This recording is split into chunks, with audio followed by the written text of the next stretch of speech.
તો વડોદરા મનપાનો અણઘડ વહીવટ સામે આવ્યો છે। શહેરમાં લાખો રૂપિયાનો ખર્ચ કરીને તાજેતરમાં જ બનાવેલો નવો રોડ મનપાના બે વિભાગો વચ્ચે સંકલનના અભાવે ફરી બિસ્માર બની ગયો છે।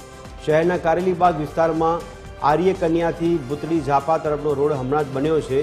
તો લાખો રૂપિયાનો ખર્ચ કરીને અહીં રોડ તો તૈયાર કરવામાં આવ્યો, પણ પાણી પુરવઠા વિભાગે રોડ નીચેથી જતી પાણીની લાઇનની કામગીરી માટે આ નવા નક્કોર રોડને ખોદી નાખ્યો, જેથી વર્ષો બાદ આ વિસ્તારને નવો રોડ મળવાની ખુશી અહીંના નાગરિકો માટે નિરાશામાં ફેરવાઈ ગઈ છે।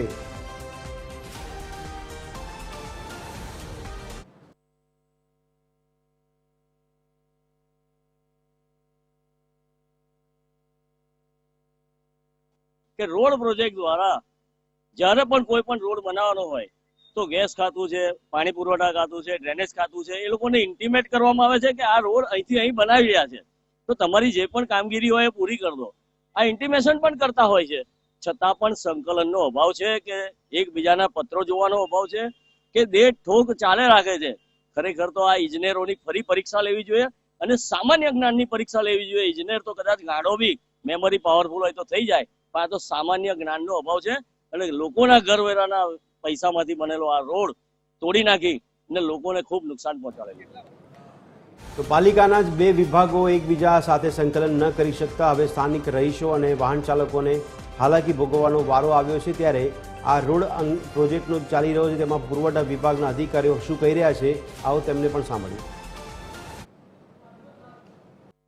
ત્યારે રીઅલાઇનમેન્ટ કરવાની તાત્કાલિક જરૂર પડતા કે આ ઝડપથી કરી નાખીએ તો ચોમાસામાં જો પાણીનો વધારે બહાવ આવે તો આપણે એને ઝડપથી નિકાલ કરી શકીએ। એને ધ્યાનમાં રાખીને ઇમરજન્સી કામગીરી હતી, એના કારણે જે પુરવઠાની ટીમ હતી મેન્ટેનન્સ ટીમ, એ મેન્ટેનન્સ ટીમે એને એલાઇનમેન્ટ ચેક કરવા માટે ખાડો ખોદેલો હતો। એમાં એમણે પાણી પુરવઠાના એમના ઉપલા અધિકારીને જણાવેલું હતું, પરંતુ રોડ વિભાગને ક્યાંક ને ક્યાંક કામગીરીને ધ્યાનમાં રાખીને અને અન્ય કામગીરીમાં કદાચ વ્યસ્તતાના કારણે એમને જણાવી ન શક્યા। એ તો આખું કામ છે, એનો વર્ક ઓર્ડર એવો હશે તો હું તમને પછી કહું છું તમને ટોટલ એમ કામ કર્યું હતું। કાર્પેટિંગનું પહેલા થયું હતું અને એસી વર્ક જે બીસી વર્ક કહીએ છીએ આપણે, એ બીસી વર્ક હમણાં 10 દાડા પહેલા આપણે કામગીરી કરેલી। તમે લેખિતમાં વિભાગને જાણ કરી છે? હા, લેખિતમાં અમે વિભાગને હમણાં ગઈકાલે જ જાણ કરી છે। શું કીધું છે? જે આ વસ્તુ અમારી નોટિસમાં કે જાણમાં લાયા વગર જે કામગીરી કરીને રોડ ખોદી નાખવામાં આવ્યો છે, અમને ઇન્ટિમેટ નથી કરેલા, તો એનું પણ જે રિસ્ટોરેશન થશે એમને જ કરવાનું રહેશે। પ્રજાના ટેક્સના રૂપિયાનો વેડફાટ કેવી રીતે કરવો તે કોઈ વડોદરા મહાનગરપાલિકા પાસેથી શીખે, કારણ કે વડોદરા મહાનગરપાલિકા દ્વારા અનેક વિસ્તારોમાં નવા રોડ તૈયાર કરવામાં આવે છે, તેની પાછળ લાખો કરોડોનો ખર્ચ કરવામાં આવે છે, પરંતુ ત્યારબાદ સંકલનના અભાવે પાણી પુરવઠા વિભાગ હોય કે પછી રોડ વિભાગ હોય અથવા ડ્રેનેજ વિભાગ હોય, તે વિભાગો વચ્ચે સંકલન ન હોવાથી નવા બનેલા રોડ વારંવાર ખોદી નાખવામાં આવે છે। તેનો વધુ એક નમૂનો આપ અહીંયા જોઈ શકો છો દ્રશ્યોમાં। આર્ય કન્યાથી ભૂતળી ઝાપા તરફ થોડા દિવસો પહેલા જ લાખો રૂપિયા ખર્ચીને ચકાચક રોડ તૈયાર કરવામાં આવ્યો હતો અને આ રોડ એવો હતો કે જે વર્ષો બાદ આ વિસ્તારને નવો રોડ મળ્યો હતો, પરંતુ તેને અત્યારે ખોદી નાખવામાં આવ્યો છે પાણી પુરવઠા વિભાગ દ્વારા। પાણી પુરવઠા વિભાગનું કહેવું છે કે કોઈ લીકેજ શોધવા માટે તેમને આ રોડ ખોદ્યો છે, પરંતુ આ અંગે તેમને રોડ વિભાગને જાણ નથી કરી અને આવું વારંવાર બને છે।